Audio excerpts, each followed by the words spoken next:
Sabato 28 giugno, San Attilio. È il 179° giorno dall'inizio dell'anno, ne mancano 186 al termine. Il sole sorge alle 5:24 e tramonta alle 21:03. La luna si leva alle 6:41 e tramonta alle 21:26.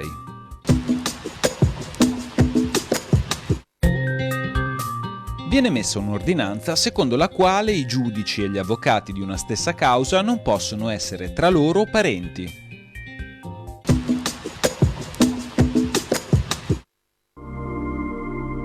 Le previsioni per domani. Cielo in pianura inizialmente in prevalenza poco nuvoloso, nel corso del pomeriggio irregolarmente nuvoloso, con schiarite e annuvolamenti via via più consistenti e frequenti. Sulle zone montane e pedemontane al mattino qualche possibile schiarita si alternerà ad annuvolamenti che diverranno diffusi nel corso del pomeriggio fino a cielo molto nuvoloso o coperto.